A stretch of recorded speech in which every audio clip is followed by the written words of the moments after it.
So, good evening, dear friends and distinguished guests. My name is Isabelle Benhamou. I'm the president of the Sephardic Association of Ottawa, and it's my honor and privilege to have you all here this evening. The narrative of the departure of Jews from Arab lands differ in detail by country and from one family to another. But in the substance, the stories are very similar. On November 30th, Israel commemorates the expulsion of the Jews from Arab lands. Jews have lived in the Arab lands for thousands of years, myself included, and many of their communities preceded the advent of Islam. But in the 20th century, with the rise of Arab nationalism and the conflict in Palestine, the new Arab regimes began, accompanied of massive violations of the rights of their Jewish citizens. The Sephardic Association, from the moment this day was set, has taken it upon itself to modify the narrative.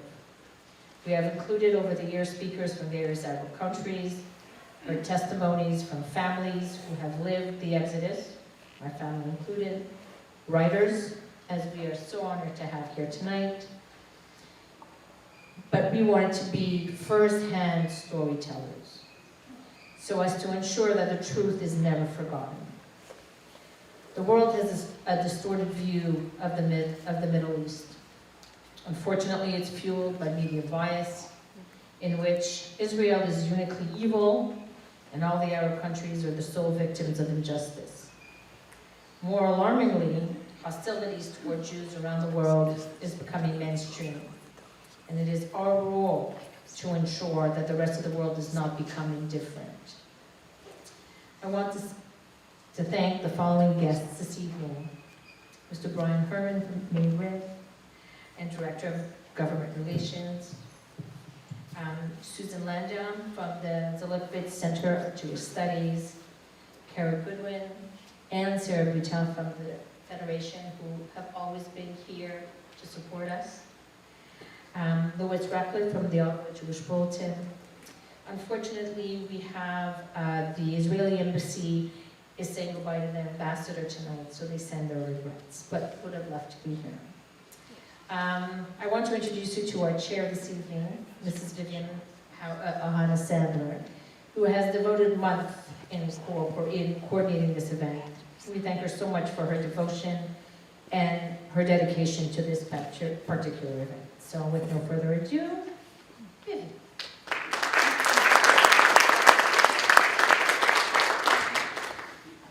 Good evening. I would like to share with you the agenda for tonight. Presentation of the two speakers first. We're going to have a question and answer period, and we'll finish with the signing of the books. So I'm going to start with the biography of Nina Lichtenstein. Nina Lichtenstein is a native of Oslo, Norway. She had lived in the US more or less since 1984, with immersion in France, Israel, and Norway. Nina has degrees in French and Jewish studies and a PhD in French literature from University of Connecticut. Her academic work focuses on the literature, culture, and history of Jews from Islamic lands and primarily of North Africa. Nina is a mother of three now adults and strapping Viking Jewish sons. As a recent empty nester, she divides her time between Brunswick, Maine, and Brooklyn, New York. She is currently pursuing an MFA in creative writing, and her personal essays have appeared in Lit magazine and the Washington Post, among other places. Nina also enjoys being an Airbnb superhost and loves to share her homes and tables with family, friends, and strangers alike. On my search for the subject tonight, I was lucky to find Nina's book, which offered a unique perspective on the subject, the opinion and views of women's writers from North Africa related to their exile.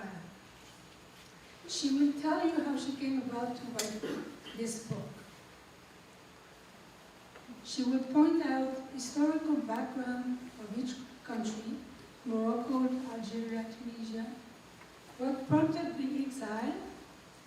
and she will point out how this experience is reflected in the writing of the women that are highlighted in Nina's book.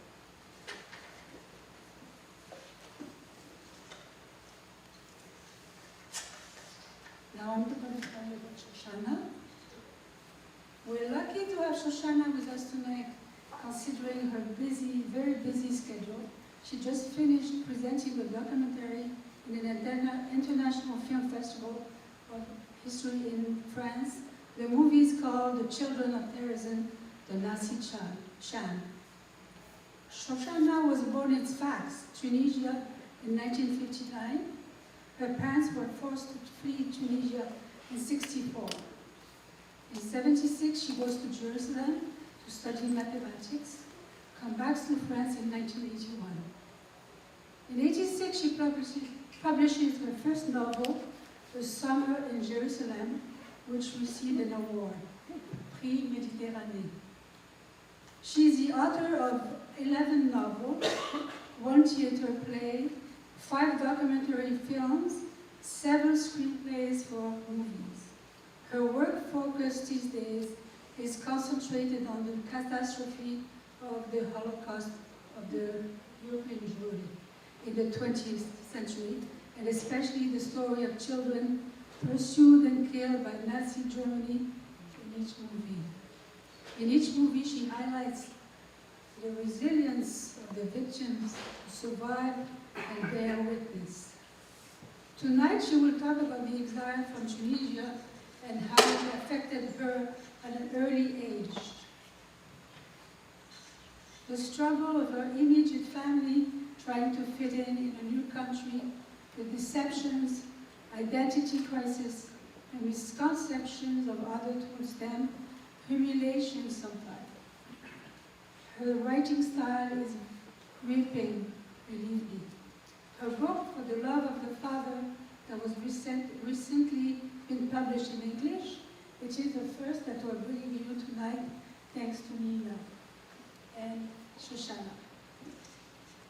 Without further ado, Nina is going to start.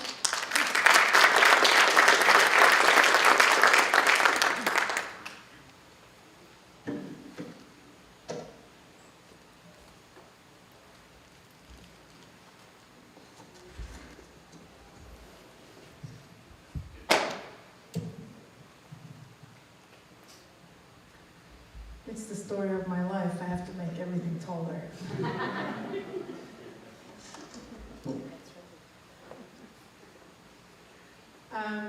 Before I start, I wanted to just thank the Sephardi Association of Ottawa for inviting us. They reached out, in fact, it was Viviane who reached out a few months ago if I would be interested to make the trek, and I don't know if she knew that I lived in Maine then, so I don't know what kind of shot in the dark it was, you know. Immediately I had the idea that wouldn't it be amazing if Chochana and I, who have collaborated, can make this trip together. And I made a little proposal, and I think that, well, you can see the result of the proposal. It was received very warmly. So I want to thank Viviane, Ohana, and also the whole community, and Isabelle, Benhamou, aussi, we're mixing French and English, and also the JCC for hosting us, of course. And also I want to extend a thank you for Chochana to make the trip, because she just came like zooming across the Atlantic after a very hectic week, and I promised her that I would coddle her and make it worth her journey. So we're very excited to be here, and we've been looking forward to this. I like to, when I speak about the work that I've done, I know that sometimes it piques certain people's interest to see a tall, blonde Scandinavian woman write and talk about Jews from North Africa, specifically. So I like to just kind of put the cards right on the table and share, as a sort of a personal introduction, how this work came to be, because I grant you, it's not common. I will tell you that about 10 years ago, I started to blog quite a bit, and my blog was called and is called The Viking Jewess. On the Viking Jewess blog, I would write about all sorts of experiences of living in between cultures and religions, and one foot on this side of the Atlantic, one foot on the other, having parents in Norway who were not Jewish, having my own family here who is Jewish, etc., etc. And on it, this blog, I also wrote about my work.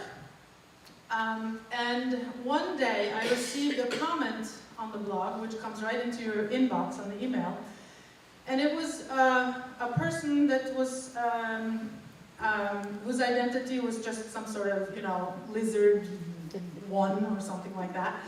And she or he, I think it was a she, was enraged and wrote page up and page down of how I, an Ashkenazi Jew, because my last name is Lichtenstein, right?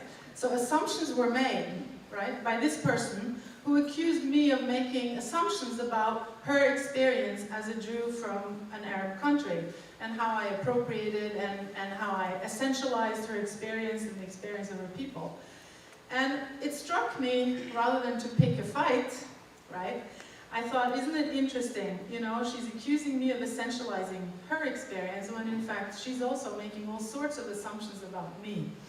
And all this to say that we all carry these stories in us, we all have reasons why we pursue the things we do or why we end up the way we do. And the story that I'm going to share with you tonight isn't really about me, it's about the work that I've done and the Jewish women writers that have crossed my path and whose work I've studied. And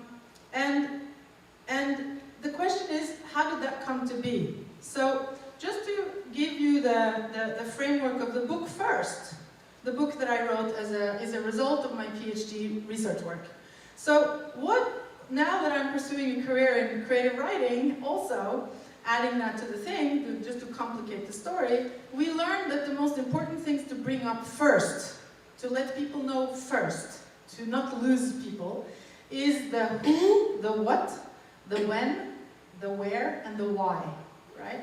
So those are things that people want to know kind of to latch on. So who am I writing about? I'm writing about Jews from North Africa, specifically women. Okay.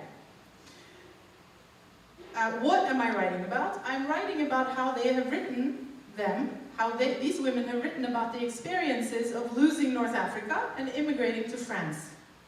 Why France specifically? Because my PhD is in French literature, my bachelor's is in Jewish studies, and I did everything in my power to combine those two themes which interested me.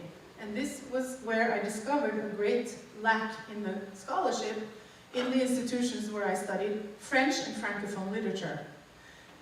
When we learned about the literature of North Africa, we learned about Albert Memmi, and that was the only Jewish writer we learned about. Otherwise, it was Muslim and Arab writers who were wonderful, who wrote amazing things, but I wanted to hear the Jewish voices of those countries, of Algeria, Morocco, and Tunisia. When is this writing that I'm looking at taking place? Well, it's in what we call a post-colonial period, which means like post-1956 to 1962. And the writing that I cover, of the stories that I've looked at, were written between the 1980s, well, in the 1980s and the 1990s in France, in French. And the countries we know, Maghreb, right, Morocco, Algeria, and Tunisia. And France, of course, because once they had written these books that I fell in love with, the stories that really spoke to my heart, the women were already living in France, and most of them had grown up there from a very young age, and some from high school age or college age. And why? Well, why would I work on this? Because these voices seemed to me to be lost in that post-colonial discourse that I was learning about. They just weren't, professors looked at me with like a blank stare when I asked, but there were huge Jewish communities in these countries, like where's the stuff? And they just like, woo, they didn't, well, Albert Memmi, everyone kept saying. Okay, it's lovely Albert Memmi, but there's more, right? So, so these women's voices that to me felt marginalized or not even represented, partially because one, they were women, partially also because they were Jewish in a French culture that had a lot of Francophone literature, literature written by French-speaking Jews who came from other countries, from the colonies. And then as Sephardim and Mizrahim, in other words, there was an Ashkenazi body of literature, very well known by wonderful luminary people already writing in French, but who were from Ashkenazi backgrounds. So that's the who, what, when, where, and why. But why really, right? Like, why did I really go for it? Well, I have been blessed to grow up in one of the wealthiest countries in the world, so I can't complain and say I was exiled, right? It's almost like, I almost feel ashamed that I grew up in such a privileged country. It's a strange feeling. But I did leave my family behind. I did feel, and do every day, feel the nostalgia and the melancholy of, you know, missing your family and your parents, and also this idea of standing with one foot in each culture, and really appreciating when someone say, you know, a novelist that we will talk about, she has one foot, you know, in the Sud, in Tunisia or in Algeria, and the sun and the light is different, and the sun smells different, and the air smells different.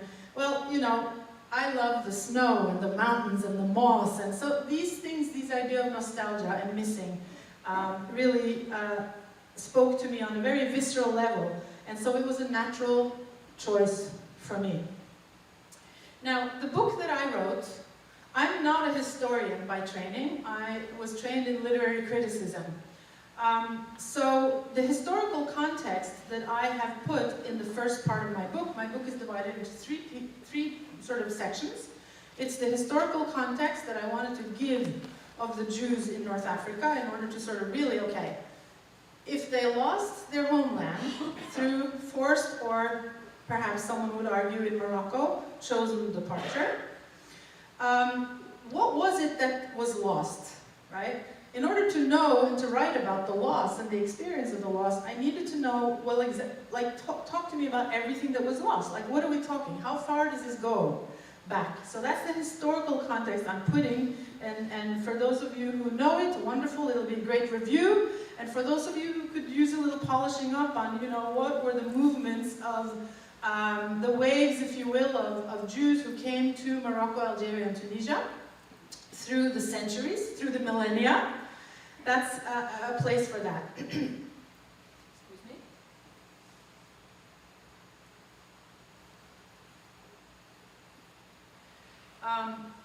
The second part of the book is a little bit kind of academic, because when you write a book in academia, you also have to sort of be a grown-up about it, right? You have to talk that language.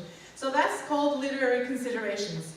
And there I talk about things like what makes literature Jewish, you know, and what were the language issues that these writers may have come upon, like how do you use Judeo-Arabic or Ladino in your writing when you're in France, and how does it enhance your writing, and what does it really mean to include it? And I talk about post-colonial literature as a genre, and where the Jewish post-colonial experience, as far as Jews from Arab and Islamic lands, fits into that framework. I give permission to some people who are not like into theory to skip that part if they feel, you know, that it's just like, whoa. And then we come to my favorite part, which is called Voices, which is the part of the book where I consider seven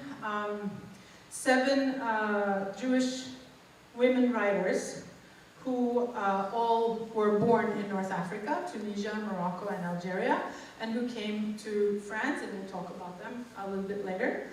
And I look at their novels and their memoirs, and I talk, and we really like, because they don't, except for this novel that we're bringing here today, only one other novel that I know of, Aniquen, Le Marabout de Blida, is translated to English. So my goal was really to introduce to an English-speaking audience who didn't speak French, who couldn't read the original works in French, to this extraordinary journey and this extraordinary emotional representation in novels and memoirs of an experience which was not there to be had for us who were not Francophone, especially. So I look at their work, these women writers, I look at how not only the experience of losing North Africa, meaning the departure, what the family was like before they left, their memories of this, but also what it meant to come to France as a young woman, and the experience of the difference, right, of being autre, of being the other, of really, you know, Algerian Jews, people will argue, were like the French, they were so French, but in fact, not so much. Hélène Cixous, the French philosopher and feminist and great author, writes very, very poignantly about the difference, even though they were French citizens, as you may know, after 1870, and the Crémieux Decree, which gave the Algerian Jews full French citizenship. And as Hélène Cixous says, how strange, not one French person in my genealogy, yet I am French. And she says, it feels like leaves, like we're leaves hanging onto a tree, because the small gust of wind that will come, we feel that the leaves will fall down. That's how arbitrary and precarious this privilege of the French citizenship felt to the Algerian Jews at the time, and she writes beautifully about this. Now, I wanted to to just point out something to you, which is, I keep saying I'm not a historian, okay, but I do bring up history because we have to. I believe strongly that in order to appreciate literature, the historical context only enhances it. There are a lot of literary criticism schools out there which would argue otherwise. Oh no, you should only look at the poem or the novel or the play in its own, you know, isolated case, and you should not think about or even think that it matters what the childhood or the experience of the author is. But that's not how I look at literature. And then, on the other hand, I will also say that when I look at history, I think, but I don't want to just know the history. I want to see the history evoked in literary images, in literary metaphors, in other words, history can't just be dates and facts. Give me the literature of the period, and then now we're talking. Now it's going to get rich, it's going to get nuanced, it's going to get more interesting for all of us. You may know that Yerushalmi, who wrote Zachor, remember, the book Remembrance. Yerushalmi, he said something that I think is beautiful. I'm going to quote it to you about the divorce of history from literature and the dangers of such a divorce.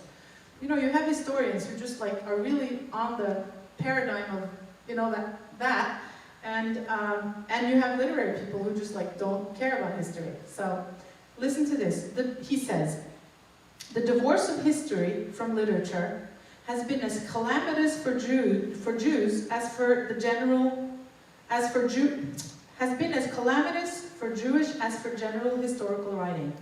Not only because it widens the breach between the historian and the layman, but because it affects the very image of the past that results. Those who are alienated from the past cannot be drawn to it by explanation alone. They require evocation as well. The word to evoke. I mean, isn't that what poetry, isn't that what painting, isn't that what films, isn't that what music does to us? It evokes, right? It enriches our appreciation of the time from which it came.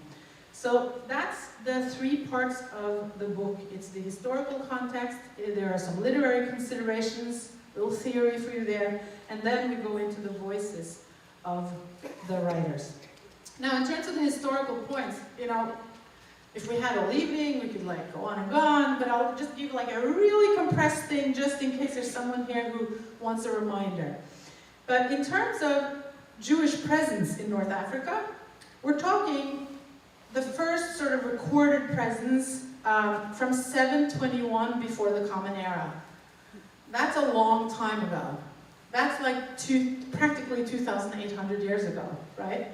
That's sort of the first official exile of Jews from Israel, or the country that we call Israel today, dispersed as they were by Assyrians who conquered the land at the time. Now, the second wave, which we really think of normally as the first big wave, is what?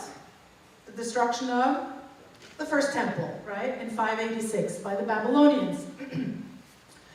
And we have big waves of Jews then. We know that many, of course, this is why we have the Babylonian Talmud, and by the rivers of Babylon, right, we have Iraqi Jewish communities that date back to this time. But we also have Jewish community all along the North African peninsula, meaning, including, of course, Iraq, Libya, and Morocco, Algeria, Tunisia. Then fast forward to the year 70, we have our second great tragic event, Tisha B'Av, when the second temple is destroyed by the Romans. And these kind of like contractions, right, keep feeding the population in North Africa, the Jewish population. Now, we already have Berber settlements. You've heard of the Berbers, okay, the indigenous people in North Africa, who joined forces with the Jews. So we have a lot of Judeo-Berber nomadic tribes.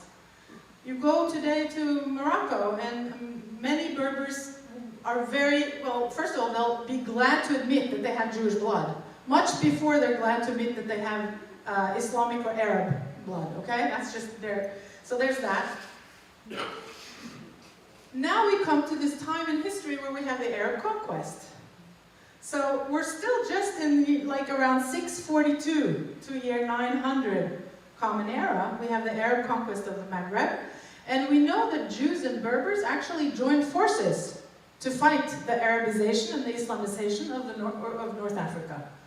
So this is all happening. We're very fast. It's like a zoom. It's like a, what's it called? It's like a tweet in Jewish history in North Africa.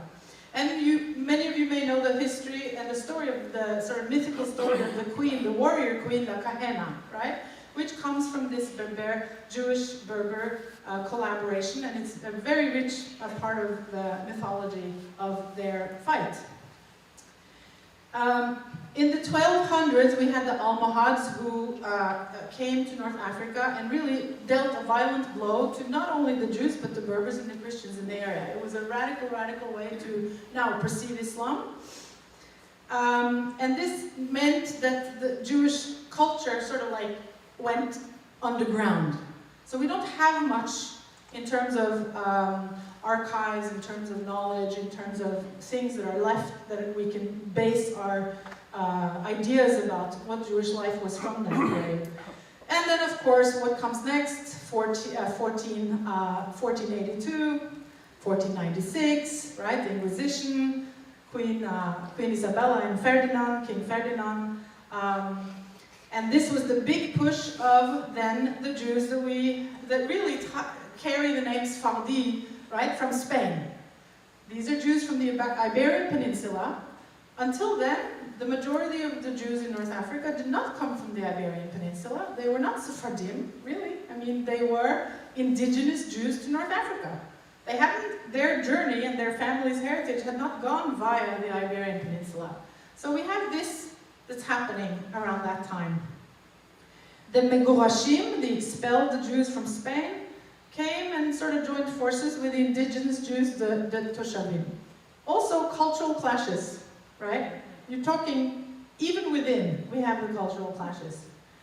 And everybody likes to talk about the golden age in the Iberian Peninsula. Was it so golden? Was it not so golden? The convivencia that we talk about, existing together, Muslims and Jews.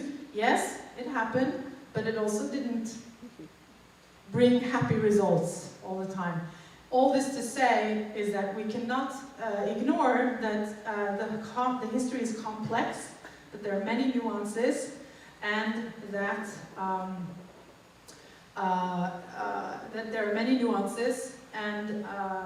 that the history and the literature, we can't look at the stories as monolithic. We have to be open and porous and open, compassionate, and open in our hearts and our ears, you know, when we think of how these stories and these journeys came about.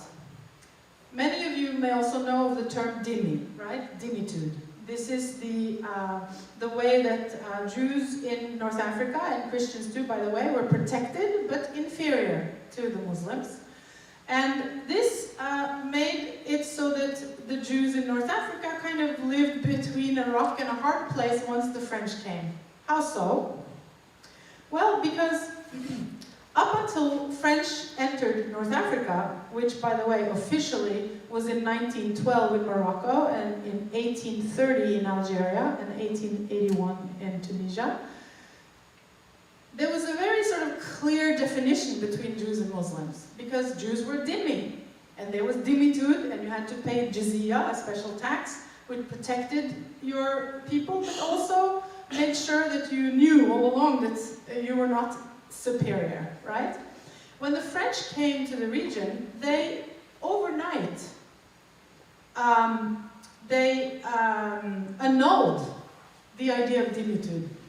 So you can imagine, you get French people who are now the new rulers, who tell the Muslims, who for centuries since the Arab conquest have been superior as far as, you know, their view of the hierarchy in their culture, and all of a sudden, no, it's not like that anymore.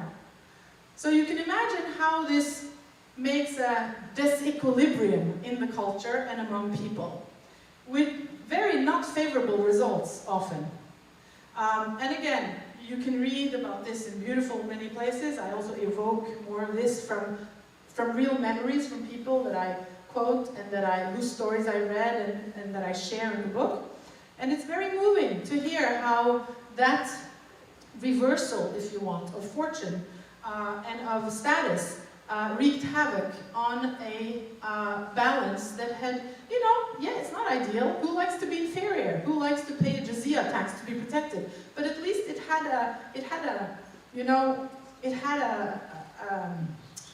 a tradition, and it was often considered not so bad, because Jews had also many positive experiences as well as challenging ones. Now, when the French came, oftentimes Jews were free to move out of the Jewish ghettos. So, you know, you've lived in the Hara or the Mela, and suddenly you're not required to live there anymore. And this is something that, of course, caused its own share of challenges. An example of this complex hierarchy in Algeria, I'm going to read to you a little quote by a historian named David Cohen, just to kind of put it into perspective. So David Cohen says the following. At the top of the social hierarchy were the French colons, who never wanted to give Algerian Jewish citizenship. Algerian Jews citizenship. Below them were the Jews who had served in the French army. So you see, below. Foreign Europeans, established in Algeria since 1860s, came next. They included Italians, the Maltese, and the Spaniards, who did not look favorably on the higher status of the Jews in Algerian society.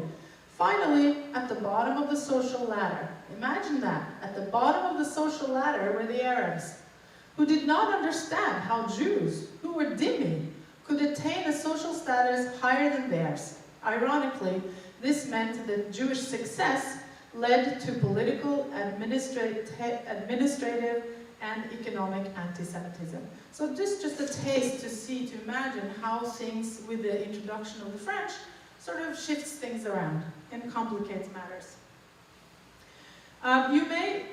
It's interesting to realize that when the French came to Morocco, there were about 100,000 Jews in Morocco, and when Morocco became independent in 1956, there were 250,000 Jews in Morocco. So you're talking from 1912 to 1956. This is the change in demography, right? In demographic numbers. So something was okay, right? In Algeria in 1830, there were about 30,000 Jews. In 1962, there were 140,000 Jews. And we all know how many Jews are left in Algeria today. Zilch, right? So, and then in Tunisia in 1881, when the French arrived, there were about 50,000 Jews. And then in 1956, at the beginning of the Exodus, the silent Exodus, the second Exodus, there were about 95 to 100,000. So we can see that these numbers speak of something that is important to consider when we look at the big picture. Also, another complicating factor, of course, is that Tunisia was occupied during World War II for 6 months. There's a wonderful film by a French woman director called Boug, which is called Le Chant des Mariés, Wedding Song. And if you haven't screened it and showed it here, it's something phenomenal. Why? Because although it's a fictional film, it shows real footage and uses historical archival material from the occupation of Tunisia, and shows how the German presence, so now you're talking the French are there, the Germans came, and the Germans, of course, pegged the terrible conditions of the Arabs in Tunisia on the Jews, because they were with the Allies.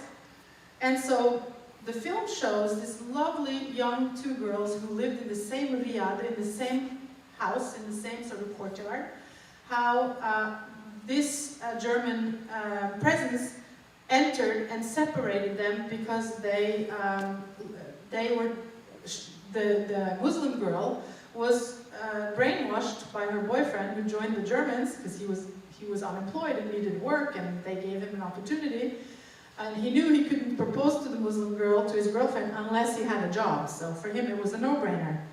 The girl, Miriam, I think her name was, becomes brainwashed, and then she's alienated from her Jewish best friend. It's a perfect example of what goes on, right? When the third party or the fourth party comes in and drives themselves in between. It's a beautiful movie, wedding song, Le Chant des Mariés. I recommend it very much. And also, of course, Algeria was occupied from 1940 to 1942. And the Crémieux Decree, which the Algerian Jews had had French citizenship ever since 1870, just from one day to the next, pulled away. Kids were sent home from school, fathers were sent home from work, you had to move to a different neighborhood, people turned around from you. Very, very similar, right, to what the stories we heard about in Europe. Now, in the book, I also talk about the role of the Alliance Israélite Universelle, of course, the French schooling system, which had a very noble goal initially to help Jews in the Islamic world, to help them fight anti-Semitism, but whose goals became more sort of Eurocentric and colonial in the way they wanted to educate the sort of exotic other, which was the Jew from non-European backgrounds. So that's a whole dynamic also to consider that I'm not going to take time to get into here tonight. What I want to do now is I want to tell you that the writers that I talked about, I'm sure you're sitting at the edge of your seats to hear their names. So the most important one of them, of course, is Chochana Boukhobza, who is here with us tonight. You know, when I started doing my work, we didn't have Google. I don't think we had Google back in the 90s, did we? No. Or early 2000s. So I don't know, I must have gone to I went to France, that's what I did. I went to France and I like raided the bookstores, you know, in the Rue des Rosiers, you know, in the Marais, in the Jewish quarters, that's what I did. And that's how I found these books. Then we have Hélène Sixou that I mentioned to you earlier, who is really the biggest name and most known because she's a big, big name intellectually in France. Tunisian woman Annie Cohen, who has written beautiful things. Paul Darmon from Morocco. Annie Fitoussi, also from Tunisia. Many Tunisian women, by the way, which is also a very interesting thing. Why so many Tunisian women writers? And why do I only have one Moroccan woman writer? And Gisèle Halimi, also from Tunisia, and Nine Moatsi. So these are 7 women whose novels and memoirs I studied because I found that these were texts that would that gave a voice to their experiences, and so I wanted to study them. Now, what I'm going to do, because I'm speaking and speaking and speaking, I want to read you some excerpts from the part of the book called Voices. Because really, it's their voices, right? I'm sort of like the medium of the voices for you. What are the author's preoccupations? Because of course, when you do a study, you look for themes, right? And I think it was one of you, Isabelle, who said that when you hear so many stories of people who were uprooted from North Africa, you start to discover a pattern, right? Yes, they're not all the same. Yes, there are very different experiences internally and family dynamics and all sorts of things, but there are patterns.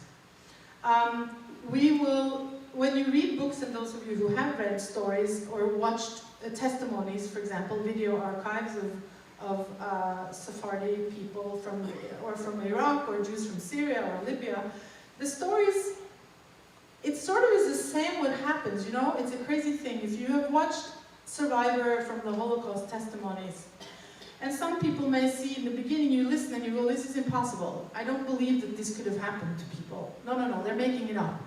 But then you watch interviews of people from all over the world, Jews, right, who live in Toronto, who live in South America, who live in Colombia, who live in Sweden, in Denmark, in Holland, in China, in India, in South Africa, and they give the same testimony, and then you're like, okay, maybe there was something to this.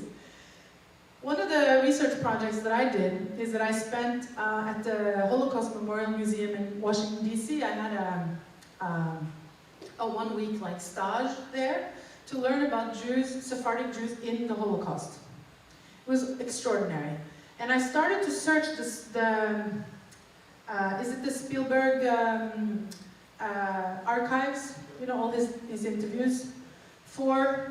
I plugged in, you can plug in, you know, country, language, gender, all sorts of things. And I plugged in Tunisia, Algeria, Morocco, and I plugged in women, and I plugged in, and the numbers kept going down and down and down and down of the interviews that were in the archives. And finally, I had about 15 women who had been interviewed by the Spielberg Foundation. And the stories are this, you know, they follow into the same pattern. And you're like, okay, so there were women who were from North Africa who ended up in this Hitler hell. And sometimes it's all about timing, and because you're in France because you're going to school, or you're in France because you visited relatives, or you had a father who was there and you got caught up in it, or you were in Tunisia and you were actually sent to a camp, right? And that was fascinating to hear the stories from Sephardi women, mind you, who testified about their experiences in the Shoah.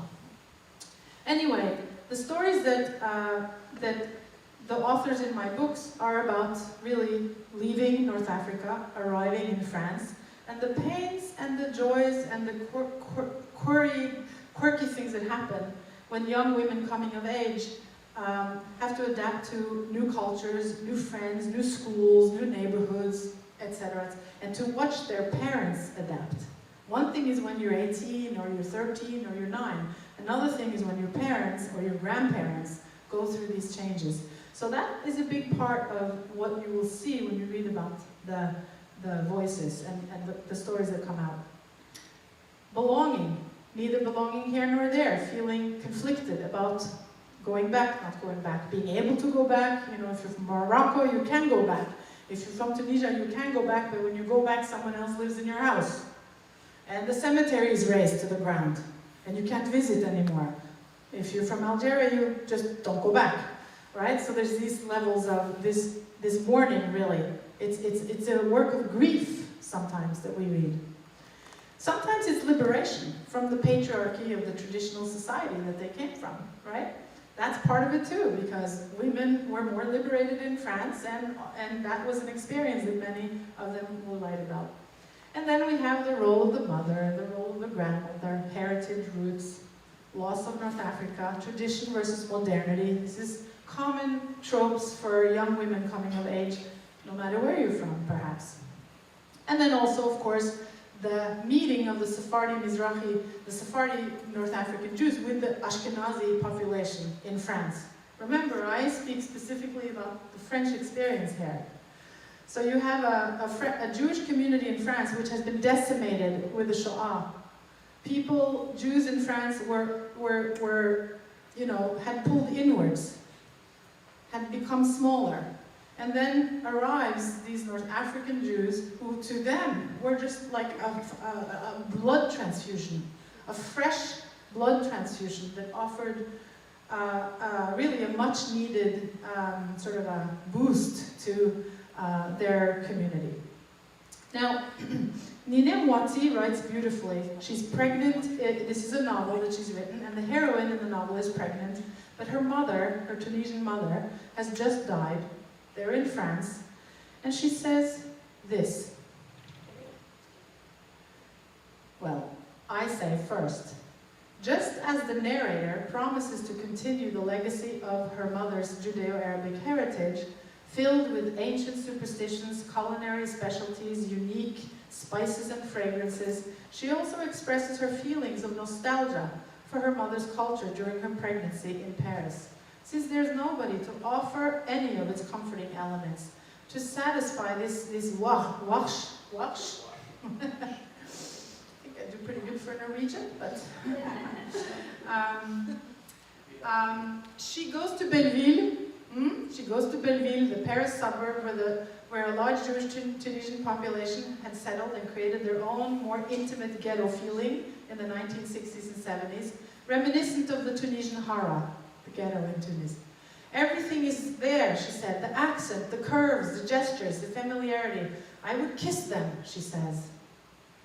There, nobody will bother her about being on a diet, which the French worry about so much. And there, she can satisfy her cravings for traditional food and atmosphere. The narrator, about to become a mother for the first time, also, as she is far away from her now lost motherland and mother, is only too aware of the cultural difference between her native Tunisia, represented by the absent present mother, and France, where she's particularly sensitive to the exile that she feels. The Judeo-Tunisian grandmother represents the anti-establishment, the anti-French establishment, in terms of how to raise children and handle infants. And Moiti, or the narrator in Moiti's book, plans to continue the Judeo-Maghreban way of her mother. She says, I will put aside, I will throw away Dr. Spock. Do you remember Dr. Spock? Any of you who raised kids back in the, I don't know, 60s, 70s, 80s? I will hold my baby very tight as you did with us. So the desire is there to carry on and bring the mother, and of course it's especially intensified during the arrival of the next generation. Now, in Paul Darmon's Baisse les yeux, Sarah, there's a narrator, Sarah, who is also named Sarah, and I'm going to try to wrap it up soon. In the novel, we're introduced to young Sarah, who informs the readers of the various nuances of Maghreb Jewish identities. She tells us she's constantly being squeezed between two Sephardic traditions. Now, I'm telling you this, I'm reading this because I want us to remember that even in North Africa, it wasn't always just this or just that. Remember, cultures throughout the centuries were much more fluid in the way that they often moved and in the way that they mixed together than what was common in our nation-state age, when everything is very sort of divided and proud. She says, her mother's and her father's experiences in North Africa. So she says, I have lived squeezed between two bosoms. The one of oral civilization, primitive and religious, coming from my mother, and the one of rather Western civilization, coming from my father. On the one hand, we lived in a European city. On the other, in the Mella of Casablanca. Sarah's father, Charles Lévy, an Algerian Jew and thereby French citizen, had committed the unsuitable match by marrying Sarah's mother, who came from a poor and uneducated Moroccan family, thus charitably giving her access to his noble French nationality. She describes a father who is obsessed with transforming himself into a super quelque chose, something superb. As a lawyer, he wants to exude self-confidence by expressing his belief that I am a master of my body and my mind. Yet, he often manifests his authority by searing temperamental explosions. His study is filled with the complete works of Anatole France and Sartre, the Talmud, and books of the life of Jesus, various works on philosophy, religion, poetry, and history, as well as extensive studies on the human body. He confidently identifies himself as a Jew, explaining to his imaginary non-Jewish French audience in North Africa, he says, I'm Jewish, yes, and I piss you off. Thus, okay, opposite the father's contradictory Western Oriental style, the narrator tells us of the mother's Moroccan side of the family history, complete with a saintly great-great-great-grandmother, pilgrimages and healers and exorcists and miracles. Her grandmother lived in a world of traditions, prohibitions and obligations. Anne, married off at 9 years old, is repudiated at 15 because infertile. And I quote, "Her imaginary and cultural world was that of Arab storytellers, monsters, evil spirits, marabouts, and thieves. God and my father populated her universe with terror. A woman with plenty of authority in the domain of superstitions and family life, but at the same time subservient to patriarchal and religious traditions. She was the product of a civilization about to disappear. She would express herself exclusively in Judeo-Hispano-Arabic in order to differentiate herself from the Arabs. She was not Moroccan, oh, supreme insult, but a Jew from Morocco, feeling infinitely superior to the Fatmas who worked in her house." Okay? I love that. And then you will see what happens when Sarah, the main character of the family, what happens when she marries Bruno Rotzenberger? Okay? It's a Netflix series, isn't it, people? It's like the culture clash. When Sarah meets Bruno Rotzenberger, the Ashkenazi Jew who comes to represent many things that her family is not, "Le premier homme qui me voyait," she says, "the first man who saw me," he immediately captures the narrator's heart. The burden of marrying into a family whose fate has been profoundly marked by both the high culture of the pre-Second World War Western Europe and the horrors of the Shoah proves to be no small challenge for Sarah. "I was going to be me, Sarah Levy, Sephardic Jew and a non-believer in a noble Ashkenazi family of the Rotzberger of Vilna, honorably and painfully haloed by the still burning memory of the recent Nazi Holocaust." So here is a reality which many of the Sephardic Jews from North Africa would, and there may be many of you here whose parents might, and you might identify or hear this little thread. It does not come with a cheap price tag for Sarah, however, who so far in life has become hyper-aware of the demands put on her to repress her own natural self. First condition, learn to forget myself a little. I forgot myself, I offered myself like a package. I got rid of myself. Leaving herself behind to fit into yet another role defined by the world around her, she's faced with the added burden of guilt due to the lack of suffering in her family, in her Sephardic family. She says, "I felt guilty having escaped the suffering of the Jewish people by my late birth. Worse, my parents, although submitted to the law of numerus clausus," you know, in Algeria, when the Germans arrived, it's the law of excluding Jews from schools and professions. "Never had to hide. My parents never had to hide, and no member of my family had died during deportations, or was grilled, or asphyxiated in the concentration camps and crematoria. I was not a survivor." A cultural difference between her own Sephardic family and that of her newly adopted Ashkenazi family becomes the focus during family gatherings, as the narrator sarcastically and bitterly remarks on the pathetic need of the other to define the other. You see, even within our Jewish communities, there's like that one, it's the Syrians, and then it's the crazy, the Lebanese, oh my goodness, and the ones from Libya, oh, they're so cultish, you know, it's like everybody has their other. Once I read this little quote, I'm going to move on to Chochana, okay? But this is just priceless. So she's at the dinner table at the Rotzenbergers of Vilna, okay? And she says, "Ashkenazi, so that's what it was. We were part of the underdeveloped group of Sephardim. We were excluded from the Ashkenazi nobility, an irrefutable proof of our barbaric ways. down there in Morocco. The Jews did not speak Yiddish, but Arabic. Worse, Judeo-Arabic. In this degenerate family of North African Zulus. Only my father could have deserved to be Ashkenazi. Remember the lawyer with all the, he's got all the books and he's trying to be like everything? Besides, by looking at them a little closer, what differentiated Moroccan Jews from Arabs? She's talking like, her husband's Ashkenazi family. This awful language, guttural, incomprehensible, whereas Russian, the language of Tolstoy. It sufficed entering a Sephardic synagogue in order to understand nothing of the Jewish religion. This revolting mix of Arab folklore, these Orientals, these Jewish Arabs, have not even lifted a finger, not them, for the construction of the state of Israel. Who then? Who were the workers who shed their blood for the land of Israel? Huh? Who? She's sort of seeing the Rotzenbergers of Vilna looking at her. All right.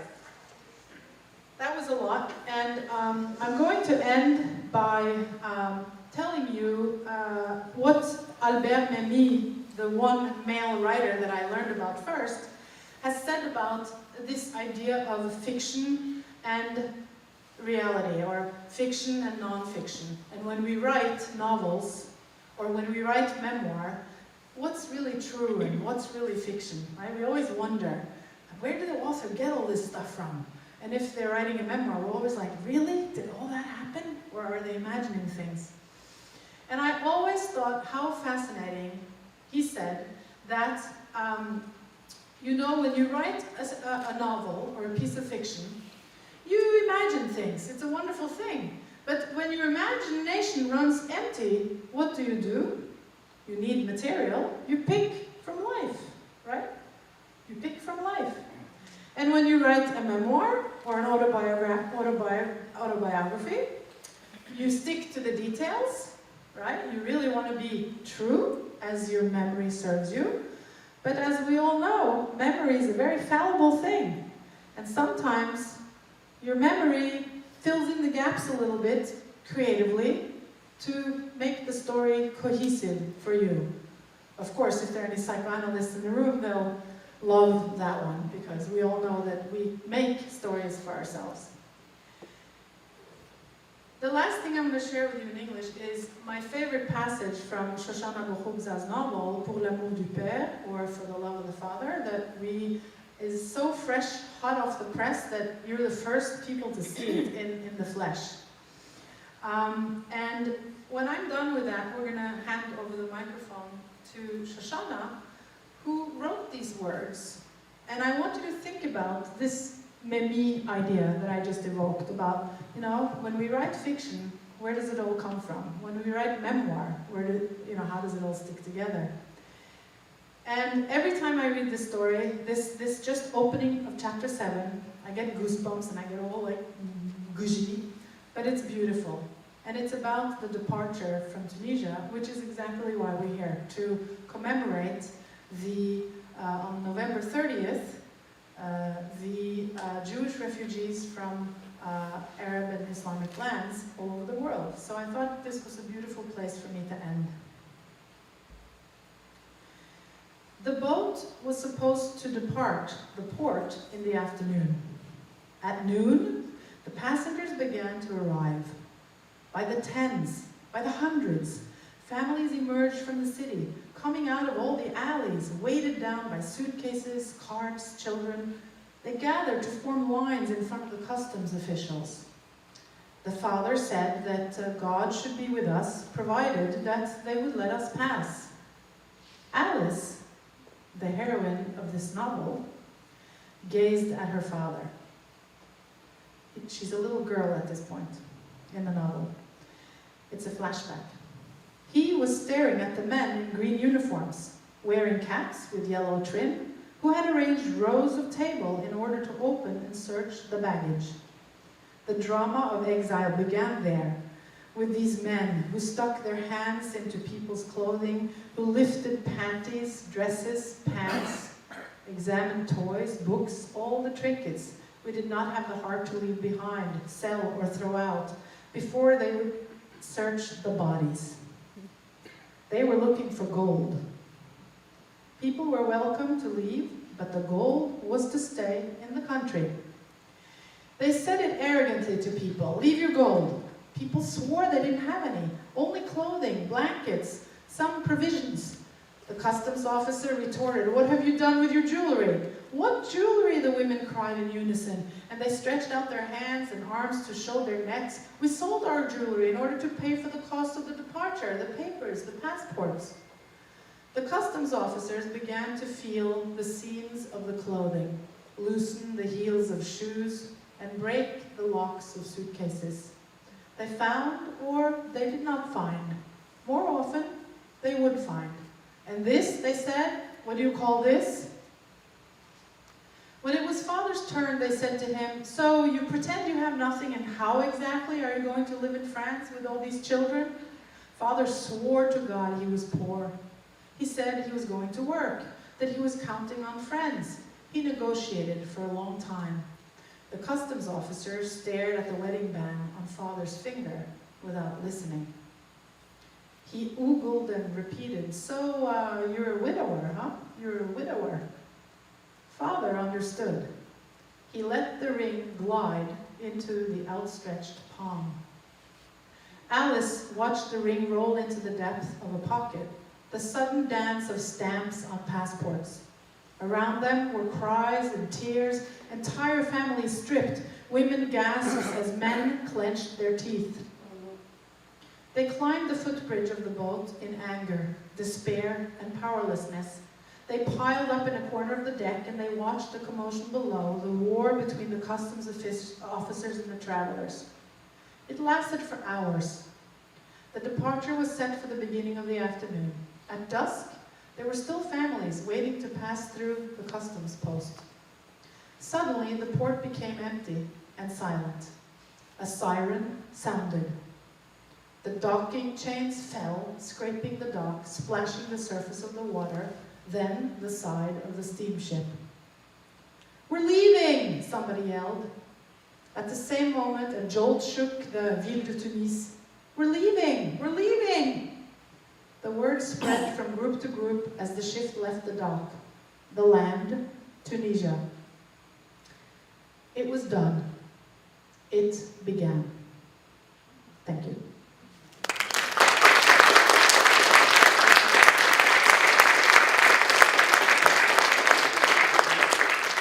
Now, I'm going to introduce my dear, dear friend Chochana, Boukhobza, and our relationship started with me, shooting her an email, feeling totally intimidated as a graduate student, and just like, oh my gosh, she's never going to answer, and I'm like a loser, and she's like an author.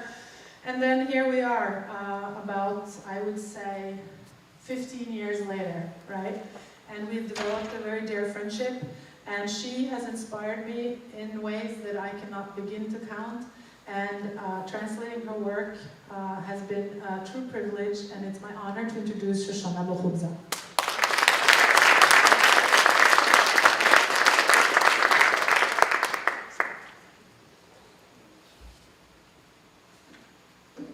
Thank you very much.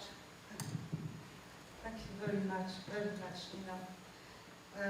This text, I wrote it in French. One week ago, and Nina helped me to translate it, so I am very grateful. We arrived in Paris in 1964. I was 4 years old. It was December and it was very cold. I still remember that freezing weather. I remember that we were not dressed enough, that the sky was grey.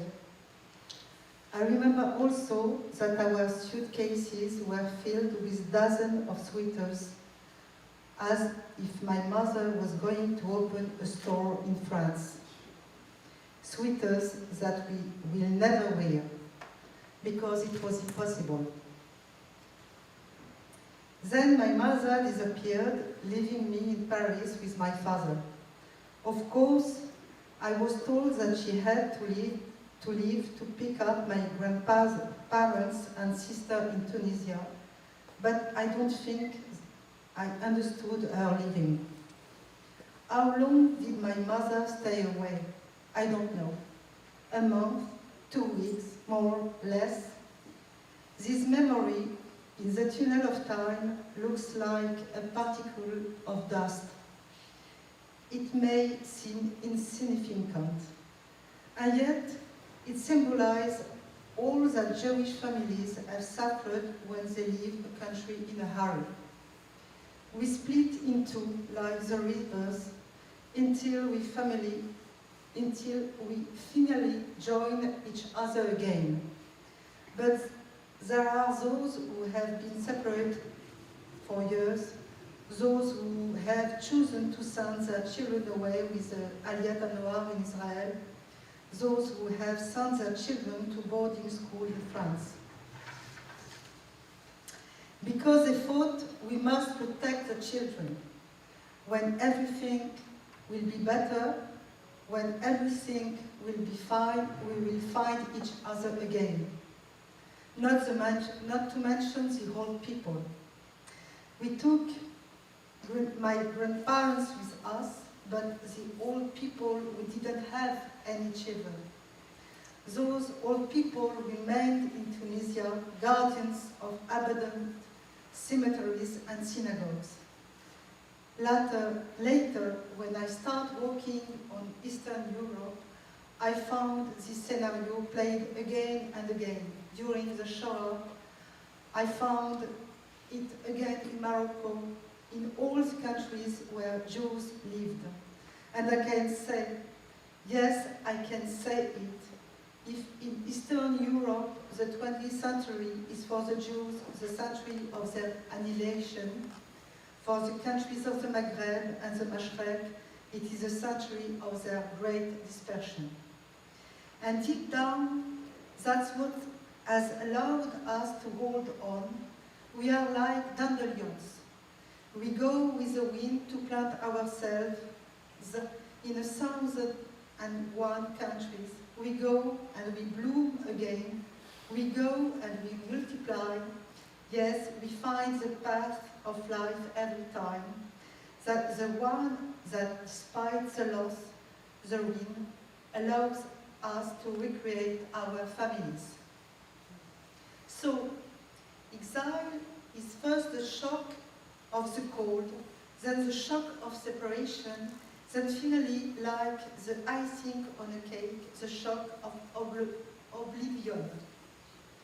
But the shock, however, does not resemble the first two, which were received like punches in the stomach with violence. The third shock was more insidious, very slow, almost imperceptible, from which we wake up one day, telling ourselves that we have been the object of a wonderful and illusory temptation. The third shock in France, we call it integration. In Canada, I don't know what you call it. Integration, assimilation, naturalization. But let us return to this crucial moment of our arrival in France. My parents are struggling to get proper papers and to find work. My father obtained a sort of green card that did not give us any civil rights. He can work, pay taxes, but he is not recognized as a citizen. We live 3 generations in 2 rooms. The neighbors think that there are too many of us for such a small space, that we make too much noises, that it will be better if we accept accommodation in one of the suburbs around Paris, where they build hastily low-cost housing blocks for immigrants. My father is holding up. He refused to leave Paris. He prefers to live in a narrow space, but in the heart of the capital, mixed with others. At that time, as I was 4 years old, I knew nothing, obviously nothing, about politics. I don't know that a few months earlier, 1 million pieds noirs swept over France, which granted Algeria its independence. I don't know that the struggle for work is merciless. I don't know that the housing crisis is in a full swing in Paris, that many families accept as a boon an apartment in the 10, 15-storied concrete towers that grow in Sarcelles, Enghien, and Créteil. All the cities very quickly become Jewish cities, and especially cities populated with Jews from North Africa, high-rise cities from Moroccan, Tunisian, and Algerian Jews, cities where people begin by praying in an apartment, then in a cellar, then finally managed to rent a place that became a synagogue. Today, the cities have almost no more Jews, either because anti-Semitism has forced the Jews to leave for Israel, or because the second generation has managed to make a better life for themselves and live in Paris now. But wait, let me go back. It is still 1964. And it's time to introduce my family. My paternal grandfather is a rabbi and a shochet. He's small in size, he's frail, and I have always wondered how he managed for years to get close to a cow or an ox and kill them by cutting their throats. It's impossible for me to imagine my teeny grandfather, the cow, and the enormous butcher's knife.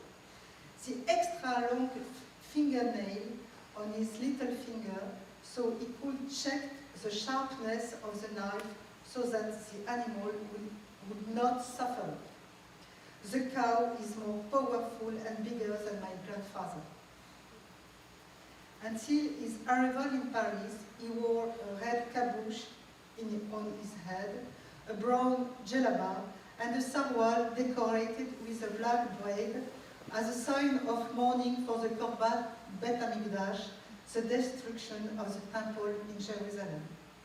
My father tried to make him understand that these clothes here in France, it's better not to wear them. And at 50 years old, my grandfather began to dress in the European style, like my grandmother, who until 1964 wore the Sephardi tied by silver brooches on her chest. There's a picture of her in an album, a picture, nothing more. My grandparents spoke only Arabic. They are the ones who raised us while our parents work. My grandmother cooks. She prepares couscous, pilau, meatballs for the Shabbat, meatballs decorated with 2 slices of potatoes with a piece of eggplant with fried zucchini. She sits on the floor on a blanket. She can't cook standing up. At the moment she cooks like in Sfax, with a pestle on her stomach. When it comes to crushing spice, she knows how to do everything, and she teaches me her secrets. I am her little hand. I knead the bread with the corner of my palm. I clean the guts to make the akoud. I scratch goods, the big cow goods, to make the merguez. I know that the goods are clean when I run water from the fountains inside, and that it swells up to a pearly, translucent color. And I am proud to have achieved this result because, frankly, for 2 hours, the smell of the goods I rub it is unbearable.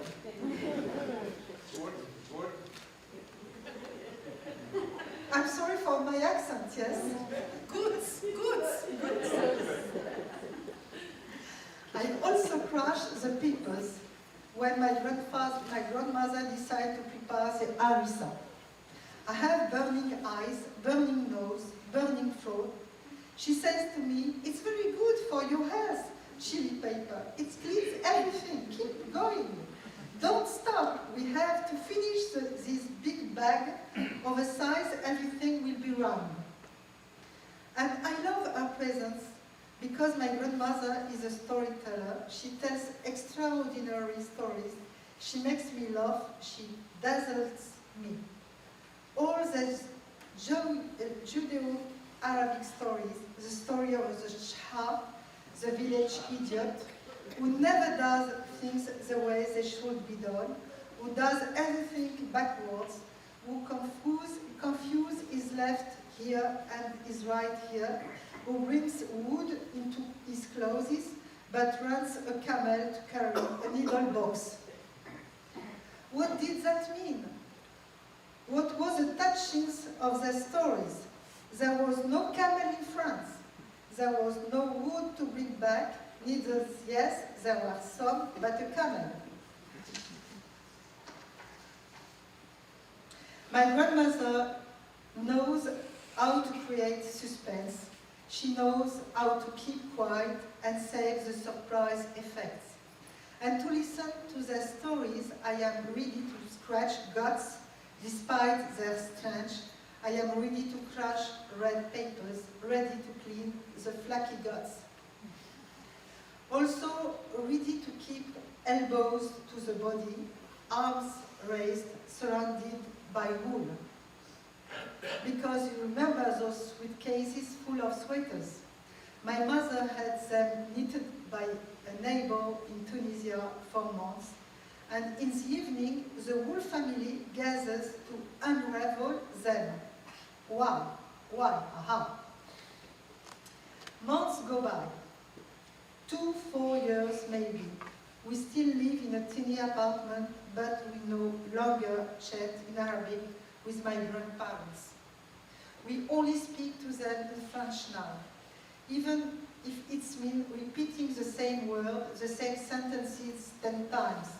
We talk to them by sighs, we mime the actions. They accept the situation without complaining. They quickly realized that they have no choice, that they were too old to protest or to be heard. They understood that we were struggling to find a place for ourselves in France, and that Arabic and Hebrew are not noble language that they can serve in society. It was the death of our bilingualism. At the time in France, speaking the language of your native country was not considered a plus. It's an handicap. And I will do everything, not only myself, but all the young people of my generation, to bury this language in me. Never to speak them outside the home, to hide my difference, my identity, and the country from which I come. But thanks to my grandparents, I know a lot. I know my family history. Between them, my parents and grandparents speak Arabic. They keep telling each other about our traumatic departure, the furniture that had to be sold, the instruction from Bourguiba. Jews, do you want to leave? You will have to leave everything in this country. Your houses, your money, your furniture, your jewelry. Everything, Jews, you can only take 5 dinars per person with you. I gradually learned about their dramas. But there were scenes at that time which I didn't understand, which were taking place on another planet, very far from me. It was as if I had glued my eyes to a door lock and I was contemplating a scene that didn't concern me. I listened to my father repeat the same story over and over again to my mother. He said, Hassan. And for those who do not understand Arabic, I can translate translates his word as damage, alas, fatality. He said, "A wooden culp, he even broke my special pen." At that time, my father, who is a rather calm man, was beginning to talk nervously, because his sentence in Arabic brings him back in front of the custom officer when he has to take the boat to leave Tunisia. He has never forgotten it, nor processed it. He stands in front of the customer officer with his green passport, with his 5 dinars, with his suitcase full of sweaters. The custom officer said to him, "Are you going to sell the sweaters in France? Are you going to trade in Tunisia's sweaters?" My father said, "No, I am afraid I'll be cold." "How many sweaters are in your suitcases?" asked the customer officer. "Take them out." My father is frightened. He knows the sweaters are not his size. They don't fit anyone in our family. They are too heavy, too wide. They are XXL. We could put my father inside twice. My father knows, and that's why he's keeping quiet, because if the customer officer asks him to put on one of the sweaters, my father will look like a clown. My father knows that each suitcase of sweaters represents a piece of furniture. The suitcase that is in my name is the armoire in his room. My mother's suitcase holds the bed and bedside tables. My father's suitcase, the table and chairs. My mother sold all the furniture, all the dishes, to a second-hand shopkeeper who gave her only 1/10 of the price she was asking for. With the money, my mother had sweaters knitted, and she also bought olive oil cans that served as a table and chairs until the day we had enough money to furnish our new home in Paris. My father says in a very loud voice, without looking at the custom officer, "My wife packed the bag, I took care of something else." The custom officer smiles. He understands the hint. The woman has her job, the man has his. And for a moment, the customer officer remembers that the Jew standing in front of him is a Tunisian like him, a man born on this land, who bathes in the sea, who loves like him zabayon ice cream, tuna and oiled snakes, who loves la bia and citronade on the beaches, and who is ready to damage his fingers with the thoughts of prickly pears. A guy like him, just like him, who complained when Bourguiba set the country on fire by allowing women to go out on the street without wearing a headscarf, to walk alongside men in hospital and administration, yani to be almost equal the men. So thanks to this allusion, sweaters in the suitcase are tolerable. The customer officer allows my father to close the suitcases. Sweaters do not interest him. The customer officer asks my father to take off his shoes and slides the blade of a knife between the sole and the heel, and he pops off the heel of the shoe. My father does not own any precious stones. He has no pearls, he has no diamonds and no gold, and he leaves Tunisia in shoes without heels. All the tricks that people have been able to invent to get a little out of their possessions. Their extraordinary genius to overcome the horror, not to leave one hand in front, one hand behind, despite the body search and the open suitcases carefully examined. Remember my grandfather, the Shochet and Rabbi? Our exile is also the terrible drama of the loss of my grandfather's books of Torah and Talmud. His entire library had been carefully packed in a chest that was lost between Tunis and Marseille on the quay side of a port. My father wrote, had research done. When the chest was finally found, all the great Talmuds of Babylon and Jerusalem were read, their pages damaged by water, the covers disintegrated.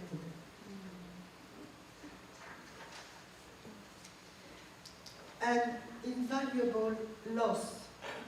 I remember the immense despair of my grandfather, who never forgave my father, who never forgave the Tunisian and French custom officers, who never forgave the porters nor fate, the loss of this book of Torah and Talmud for him. That was exile, his lost library, a loss that nothing ever could ever compensate or redeem or repair. All this Sifrei Torah, all this Gemara, all these lights that we have now brought with us, all this heritage that we have left behind, which tells the story of our families, our tastes, our celebration, our marriage, the birth of generation. They are not just objects, they had a soul. They were full of the sacred of prayer of Kedusha. What was clear in my childhood was that life was not easy and full of mysteries. My grandmother claimed she could read the future, and she taught me to interpret the coffee grounds. She taught me to throw and interpret the contents of the Nafe snuff box. This box, this beautiful box, this box has made me a writer. Imagine the red head of match head symbolizes love. A black coffee bean means worries. 5 to 6 white beans signifies money. A few rice beans, friends. You have to shake the box, throw its content on the table, and keep quiet. The future was symbolized by love, money, worries, friends. And one day I finally understood that although she had simplified the ideas, she was also right. What else is there in life, if not love, friends, money, worries? Every human being needs to be reassured on those few points to succeed in moving forward. I tried to become French until the day I understood at 15 that it is pointless to try to resemble others at all costs, that our difference is our only wealth, that memories are dragged behind us like a car, no matter what we do, in spite of ourselves. And that it is better to highlight them, to take ownership of them, to incorporate them into our present. I understood that my future contained my past, and that there was already a future in my past, since I had dreamed of it so much that I managed to create it. Like Proust, we had to go in search of lost time, find in fragments at a time that has shrunk, like a sweater, find its living, vibrant duration, reread its emotions to remove all the juice, all the sap, of all the marrow, and save from oblivion all those customs that are about to disappear. I love the importance of talismans in my people. First, the hand, that khamsa, that it worn in a chain on the chest, or that is pinned on the newborn with a safety pin to ward off the evil eyes and ensure a long life, that hand that clung to the doors for knocking to enter our houses. I love our passion for fish, a symbol of fertility which my people pretend could chase away the evil eye.